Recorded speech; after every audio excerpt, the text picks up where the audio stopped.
Hi there, welcome to my channel. My name is Audrey and I have been crocheting since I was 8 years old, so I thought I would show you what I have learned along the way and help you on your crochet journey. If you have any questions or comments, or if you have been crocheting and have struggles, leave them in the comments and I will help you troubleshoot. I enjoy solving a good mystery and I have been doing this a long time, so I have run into a lot of the same problems you're probably facing.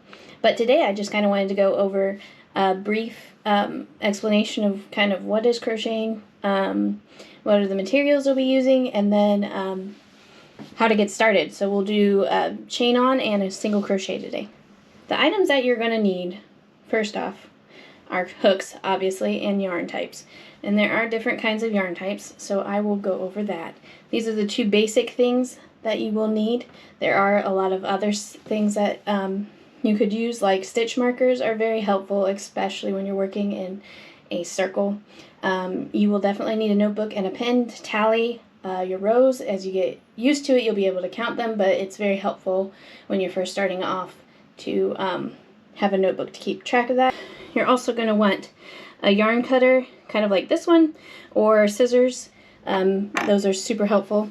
And you can also get a gauge measure. That helps because sometimes the hook sizes are going to be a little bit different based on the pattern, based on where their hooks come from, because I've definitely had times where my gauge is messed up.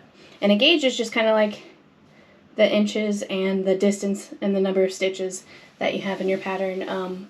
You can just use a tape measure to kind of get an idea if the pattern has a gauge size recommended on it.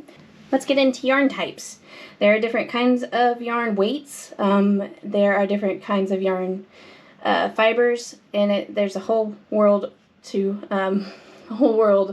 you to dive into. One of my favorite brands is Lion Brand. They are kind of on the pricey side, but they are so soft and so much fun to work with.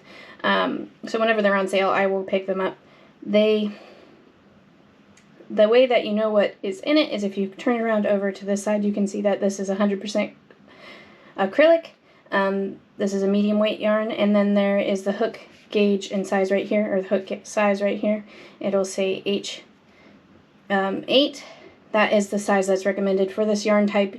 You can use a different yarn, or you can use a different hook, but you're going to get a different size product than whatever your pattern is saying. But when your pattern says that it wants a medium weight yarn, you're going to be looking right here for that weight. And then you can pick up whatever is your favorite. And then there's also, like, this one's a different brand. Yarn says super bulky. And then this is the recommended hook size as well, of 8 millimeters. Now, what does that mean? How do you know what size hook you're going to get? These are the different types of hooks that I have. This one is a Hobby Lobby brand. This is a 10 millimeter. They're all kind of listed in different ways based on what brand hook they are.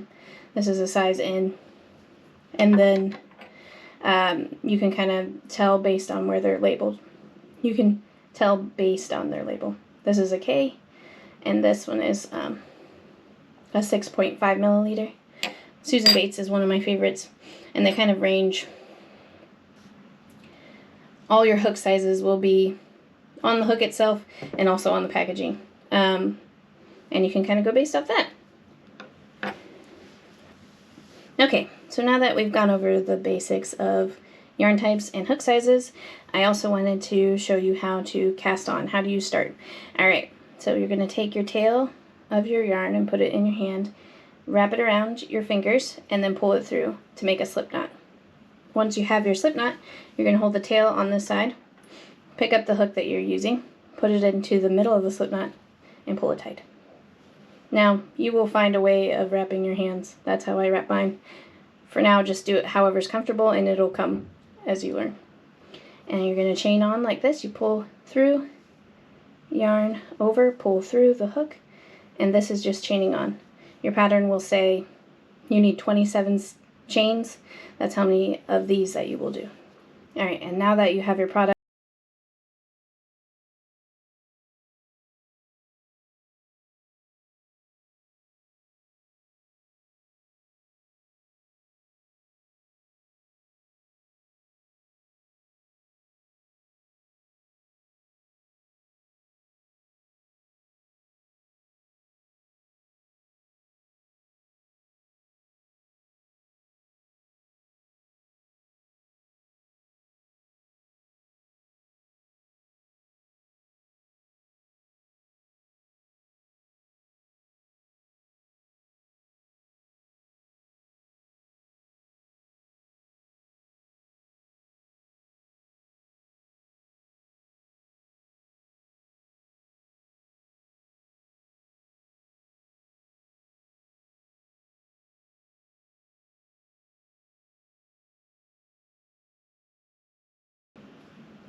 Okay, and so once you get to the end of your chains, you're going to chain 1 and turn.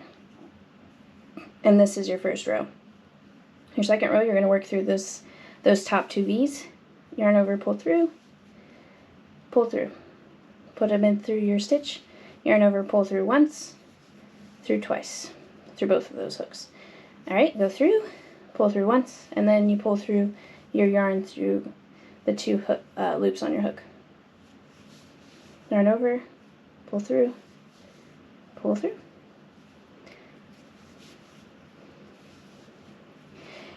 And that is how you do a single crochet and how you get started. If you have any questions, please leave them in the comments. I'd be happy to hear from you and be happy to answer any questions that you have. And thank you for joining, and please subscribe and save this video for later because more will be coming.